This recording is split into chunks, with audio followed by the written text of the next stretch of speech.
Trading Tamil நண்பர்கள் அனைவருக்கும் வணக்கம்.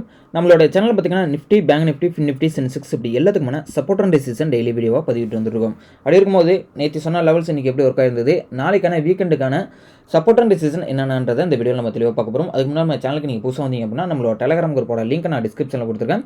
ஸோ கிளிக் பண்ணி ஃப்ரீயாகவே ஜாயின் பண்ணிக்க. மார்க்கெட் ஹவர்ஸில் இருக்கிற மார்க்கெட் அப்டேட்ஸ், எக்ஸாம்பிள் பார்த்தீங்கன்னா support and resistance, pivot points எல்லாமே வந்து மார்க்கெட் ஹவர்ஸில் ஃப்ரீயாகவே ப்ரொவைட் பண்ணிட்டு இருக்கோம். கண்டிப்பாக உங்களுக்கு ஹெல்ப்ஃபுல்லாக இருக்கும். டிஸ்கிரிப்ஷனில் கொடுத்துருக்க டெலகிராம் குரூப்பில் ஜாயின் பண்ணிட்டு உங்கள் ஃப்ரெண்ட்ஸுக்கும் வந்து ஷேர் பண்ணி விடுங்க. ஓகே, இன்னொரு முக்கியமான விஷயம் சொல்லணும் பார்த்தீங்க அப்படின்னா, நம்ம வந்து அலைஸ் ப்ளூக்கான ட்ரேடிங் டிமேட் அக்கௌண்ட் ஓப்பன் பண்ணுறதுக்கு ரெஃபர் பண்ணுறோம். ஏன் இவங்களை வந்து ரெஃபர் பண்ணுறோம்னு பார்த்தீங்கன்னா, இவங்க வந்து பார்த்தீங்கன்னா மினிமம் பார்த்தீங்கன்னா 15 ரூபா பர் ட்ரேடுக்கு வாங்கிக்கிறாங்க. ரொம்பவே கம்மியான ப்ரோக்கரேஜ், தமிழ் சப்போர்ட் பண்ணுறாங்க. 15 நிமிஷத்தில் அக்கௌண்ட் ஓப்பன் பண்ணி கொடுத்துறாங்க. முக்கியமான விஷயம் பார்த்தீங்க அப்படின்னா, நம்ம டெலகிராம் குரூப், அதாவது இந்த டிஸ்கிரிப்ஷனில் கொடுத்துருக்க லிங்க் மூலிமா நீங்கள் அக்கௌண்ட் ஓப்பன் பண்ணுறதுனால நம்ம கோர்ஸுக்கான ஃப்ரீ அக்சஸ் வந்து உங்களுக்கு கொடுக்கப்படும். ஓகேங்களா? ஸோ அதனால் வந்து கோர்ஸ் வந்து எனக்கு பணம் கட்டி வாங்க முடியாதவங்களுக்கு கண்டிப்பாக இது யூஸ்ஃபுல்லாக இருக்கும். நீங்கள் அலைஸ் ப்ளூவில் அக்கௌண்ட் ஓப்பன் பண்ணிட்டு ட்ரேட் பண்ணுறவங்களா இருக்கணும். ஓகேங்களா? ஸோ அதனால் வந்து ஆல்ரெடி நீங்கள் அக்கௌண்ட் ஓப்பன் பண்ணாலும் பரவாயில்ல, ஜஸ்ட் நீங்கள் அந்த லிங்கை கிளிக் பண்ணி நீங்கள் ஃப்ரீ அக்கௌண்ட் ஓப்பன் பண்ணிட்டீங்க. ஆல்ரெடி நீங்கள் டிமெட் வந்து வேறு ஏதாவது இதை ப்ரோக்கரில் கூட வச்சிருக்கலாம். ஸோ இதை யூஸ் பண்ணுங்கள். கண்டிப்பாக யூசர் ஃப்ரெண்ட்லியாக இருக்குது. அது மட்டும் இல்லை, ட்ரேட் பண்ணிவிட்டு உங்களோட கிளைண்ட் ஐடியா நம்மளோட வாட்ஸ்அப் நம்பர் டிஸ்கிரிப்ஷனில் கொடுத்துருக்கேன். ஃபர்தர் டீட்டெயில் எது அக்கௌண்ட் ஓப்பன் பண்ணிக்கிறதுக்கான எந்த டீட்டெயிலாக இருந்தாலும் பரவாயில்ல, நீங்கள் அதில் ஷேர் பண்ணலாம். உங்களோட ஃபீட்பேக் என்னன்றதையும் நீங்கள் அதில் வந்து வாட்ஸ்அப் நம்பருக்கு நீங்கள் சென்ட் பண்ணலாம். ஓகே, வீடியோக்குள்ளே போய்டுவோம். இப்போ நிஃப்டியோட லெவல்ஸ் பார்த்தீங்க அப்படின்னா, நம்ம வந்து இன்றைக்கி ஃபஸ்ட்டு 1 ஹவரே வந்து சொல்லிட்டோம். ஃபஸ்ட்டு 1 ஹவர்லேயே மார்க்கெட் முடிஞ்சிச்சு. ஓகேங்களா? ஸோ ஆல்மோஸ்ட் பார்த்தீங்க அப்படின்னா இன்றைக்கி வந்து புட் சைடில் போனாங்க. பட் நம்ம வந்து கால் சைடில் போய்ட்டு வந்து ஒரு டார்கெட் கொடுத்துருந்தோம். இன்றைக்கி வந்து அச்சீவ் ஆகிடுச்சு. ஓகேங்களா? ஸோ அது வந்து ஃபஸ்ட்டு 1 ஹவர் முடிஞ்சதுக்கு முன்னாடியே. ஓகேங்களா? ஃபஸ்ட்டு 1 ஹவர் முடிஞ்சதுக்கப்புறம் பார்த்தீங்கன்னா மார்க்கெட் வந்து ஒரு புட் சென்டிமெண்ட்டாக இருந்தது. கிட்டத்தட்ட வந்து நம்மளோட டார்கெட் ஆல்மோஸ்ட் நெருங்க போகுது. கிட்டத்தட்ட 23,465. பட் 23,500 வந்து ஸ்ட்ராங்கான ஓப்பன் இன்ட்ரெஸ்ட் வந்து இந்த இடத்துல சப்போர்ட்டாக கிரியேட் ஆகிட்டு இருக்கு. ஸோ அப்படி இருக்கும்போது இந்த 23,500 பிரேக் அவுட் பண்ணால் மட்டும்தான் நம்ம டார்கெட்டான 23,470 அப்படின்ற ரேஞ்சுக்கு வரதுக்கான வாய்ப்புகள் இருக்குது. அதர்வைஸ் பார்த்தீங்க அப்படின்னா இது சப்போர்ட் எடுத்துட்டு திரும்புது அப்படின்னா 23,600 அண்ட் 23,700, அதுக்கப்புறம் 23,800. இப்போ 100 பாயிண்ட்டுக்கு தான் வந்து உங்களுக்கு ரெசிஸ்டன்ஸ் சப்போர்ட் இருக்கும் அப்படின்றத நேத்தியே சொல்லியிருந்தேன். ஸோ நாளைக்குமே அதுதான். நாளைக்கு வந்து 23,500 பிரேக் அவுட் பண்ணுதுன்னா இமீடியட் சப்போர்ட்னு பார்த்தீங்கன்னா 23,472. அதர்வைஸ் பார்த்தீங்க அப்படின்னா 23,263. இதுதான் வந்து நாளைக்கு இருக்கக்கூடிய நிஃப்டிக்கான சப்போர்ட்டு அண்ட் ரெசிஸ்டன்ட். பேங்க் நிஃப்டியை பொறுத்தளவுக்கு பார்த்தீங்க அப்படின்னா கிட்டத்தட்ட வந்து 49,500 மார்க்கெட் முடிச்சிருக்காங்க. இப்போ நாளைக்கு பார்த்தீங்கன்னா இந்த 49,250 கீழே போகுது. இந்த 1 ஹவர் டோஜி இருக்குது பார்த்தீங்களா, அந்த 1 ஹவர் டோஜி வந்து நாளைக்கு வந்து பிரேக் அவுட் பண்ணுது அப்படின்னா ஃபர்தராக பார்த்தீங்கன்னா 49,000ன்றது சப்போர்ட்டு அண்ட் 48,161ன்றது அடுத்த சப்போர்ட்டு. ரெசிஸ்டண்ட்டை பொறுத்தளவுக்கு பார்த்தீங்கன்னா 49,500லேருந்து சப்போர்ட் எடுத்துகிட்டு திரும்புது அப்படின்னா இமீடியட்டாக இருக்கக்கூடியது பார்த்தீங்கன்னா 49,800 அப்படின்றது நாளைக்கு இருக்கக்கூடிய ரெசிஸ்டண்ட்டு. அதுக்கப்புறம் பார்த்தீங்கன்னா 50,000, 50,349. கிட்டத்தட்ட வந்து ஒரு 200-250 பாயிண்ட்ஸ் கிட்ட வந்து ரெசிஸ்டன்ஸ் சப்போர்ட் இருக்குது. இதான் வந்து பேங்க் நிஃப்டிக்கான சினாரியோ. ஸோ இது ஒரு ட்ரெண்ட் லைனாக கூட நீங்கள் பேங்க் நிஃப்டி வந்து நாளைக்கு நீங்கள் பார்த்துக்கலாம். அதாவது என்னென்னு பார்த்தீங்கன்னா இந்த எல்லா ஹையும் என்ன பண்ணணும்னா நீங்கள் கனெக்ட் பண்ணிக்கணும். ஸோ கனெக்ட் பண்ணிங்கன்னா இப்படி தான் வரும்.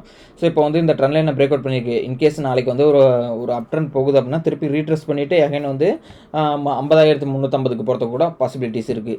ஸோ நெக்ஸ்ட் பார்த்தீங்கன்னா ஃபின் நிஃப்டி பார்த்துரும். ஸோ ஃபின் நிஃப்டி பொறுத்தளவுக்கு பார்த்தீங்க அப்படின்னா இது வந்து ஃபாலிங் வெஜ் சேனல்னு சொல்லுவோம். ஓகேங்களா? இந்த ஃபாலிங் வெஜ் சேனலுக்கு பார்த்தீங்க அப்படின்னா கிட்டத்தட்ட வந்து பேங்க் நிஃப்டிக்கு சொன்ன மாதிரியே தான். இந்த ட்ரெண்ட் லைனை நீங்கள் டாப்லேருந்து எல்லா ஹையும் கனெக்ட் பண்ணுற மாதிரி நீங்கள் போட்டுக்கணும். ஸோ இந்த இடத்துல இப்போ ட்ரெண்ட் லைனை நீங்கள் ட்ரா பண்ணிக்கோங்க. கிட்டத்தட்ட இப்படி தான் வரும். ஓகேங்களா? ஸோ இப்போ இந்த நாளைக்கு இந்த ட்ரெண்ட் லைன் பேஸ் பண்ணி கூட நம்ம வந்து என்ட்ரி போகிறதுக்கான வாய்ப்புகள் இருக்குது. கிட்டத்தட்ட இதையும் இப்படி ஜாயின் பண்ணிக்கங்க. அதாவது டைரக்ஷனை வந்து இப்படி போட்டு வேண்டாதான். ஓகேங்களா? ஸோ இந்த இடத்த வந்து கொஞ்சம் நான் வந்து ஒரு அப்ராக்சிமேட்டாக போட்டிருக்கேன், நீங்கள் வந்து கரெக்டாக போட்டுங்க. இது வந்து ஃபாலிங் வெஜ் சேனல்னு சொல்லுவோம். ஓகேங்களா? இந்த ஃபாலிங் வெஜ் சேனல் வந்து நாளைக்கு விட்டு இப்போ 23,050க்கு மேலே போகுது அப்படின்னா 23,300ன்றது அடுத்த ரெசிஸ்டன்ட், 23,450ன்றது அதுக்கு அடுத்த ரெசிஸ்டன்ட் ஃபின் நிஃப்டிக்கு. ஸோ இந்த டேவோட லோவை கட் பண்ணி திருப்பி கீழே வருதுன்னா 22,544ன்றது அடுத்த சப்போர்ட்டாக இருக்கும். இது வந்து ஃபின் நிஃப்டிக்கான சப்போர்ட் அண்ட் ரெசிஸ்டன்ட். அடுத்து பார்த்தீங்கன்னா மிட் கேப் நிஃப்டி பார்த்துருவோம். ஸோ மிட் கேப் நிஃப்டியை பொறுத்தளவுக்கு இன்றைக்கி நல்லாவே வந்து ஒரு ஃபால் ஆனிச்சு. கிட்டத்தட்ட வந்து ஒரு 1 ஹவரை வந்து மேலே பிரேக் அவுட் பண்ணிட்டு கிட்டத்தட்ட பாடி உள்ளே வச்சுட்டாங்க. அதாவது கிட்டத்தட்ட வந்து 12,630ன்றது நம்மளோட ரெசிஸ்டண்ட்டை பிரேக் அவுட் பண்ணாமல் இந்த இடத்துல இருந்து என்ன பண்ணியிருக்காரு, ரெசிஸ்டன்ட் எடுத்துகிட்டு கரெக்டாக வந்து திருப்பி இந்த சப்போர்ட் ரேஞ்சான 12,485 கிட்ட வந்துடுச்சு. ஆல்மோஸ்ட் இன்றைக்கி பர்ஃபெக்டாக ஒர்க்காக இருந்தது மிட் கேப் நிஃப்டி. சரி ஓகே, இப்போ நாளைக்கு பார்த்தீங்க அப்படின்னா இன்னையோட டேயோட லோக்கு கீழே கிட்டத்தட்ட 12,460 கீழே வருது அப்படின்னா 12,400ன்றது இமீடியட்டாக இருக்கக்கூடிய சப்போர்ட்டு. அதுக்கப்புறம் பார்த்தீங்கன்னா 12,280ன்றது அடுத்த சப்போர்ட்டு. ரெசிஸ்டண்ட்டை பொறுத்தளவுக்கு 12,630ன்றது நாளைக்கு இருக்கக்கூடிய ரெசிஸ்டண்ட்டு. இதை பிரேக் அவுட் பண்ணுதுன்னா 12,772ன்றதுக்கு அடுத்த ரெசிஸ்டண்ட்டாக இருக்கிறதுக்கான வாய்ப்புகள் இருக்குது. இதுதான் வந்து மிட் கேப் நிஃப்டிக்கான சப்போர்ட் அண்ட் ரெசிஸ்டன்ட். ஸோ ஃபைனலாக பார்த்தீங்கன்னா சென்செக்ஸ் பார்த்துருவோம். சென்செக்ஸ் சூப்பராக வந்து இன்றைக்கி சப்போர்ட் எடுத்துருக்கு நம்மளோட சப்போர்ட் ரேஞ்சில் 77,586. இதுலேருந்து சப்போர்ட் எடுத்து திரும்புதுன்னா நாளைக்கு 78,000ன்றது இமீடியட்டாக இருக்கக்கூடிய ரெசிஸ்டண்ட்டு இம்பார்ட்டண்டான ஒரு ரெசிஸ்டன்ட்னு சொல்லலாம். இந்த 78,000க்கு மேலே போகுது அப்படின்னா ஆல்மோஸ்ட் நம்மளுக்கு வந்து ஒரு கன்சல்டேஷன் ஜோன்லேயே தான் இருந்தது. கிட்டத்தட்ட வந்து 78,500 அண்ட் 79,000ன்றது நாளைக்கு இருக்கக்கூடிய ரெசிஸ்டன்ட் ரேஞ்சாக இருக்கும். ஒன்ஸ் சப்போர்ட்டை பொறுத்தளவு பார்த்தீங்கன்னா அந்த 78,500 77,500க்கு கீழே வருது அப்படின்னா அடுத்தது ஃபர்தராக வந்து 76,800ன்றது தான் நம்மளுக்கு இருக்கக்கூடிய சப்போர்ட் ரேஞ்சாக இருக்கும். இதான் வந்து சென்செக்ஸுக்கான support and resistant. So further update market ஹவர்ஸில் வந்து இன்ட்ராடே லெவல்ஸ் எல்லாமே வந்து நம்ம மார்க்கெட் ஹவர்ஸில் டெலகிராம் குரூப்பில் தான் வந்து பதிவிட போகிறோம். அதனால் வந்து கண்டிப்பாக இதில் வந்து ஜாயின் பண்ணிக்கிங்க. கண்டிப்பாக ஹெல்ப்ஃபுல்லாகவும் இருக்கும். ஓகேங்களா? உங்கள் ஃப்ரெண்ட்ஸுக்கு இந்த வீடியோட லிங்க் வந்து ஷேர் பண்ணி விடுங்க. உங்களுக்கு வேறு ஏதாவது டவுட் அண்ட் ஃபீட்பேக் இருந்ததுன்னா கமெண்ட் பாக்ஸில் தருவீங்க. தேங்க்யூ நம்ப.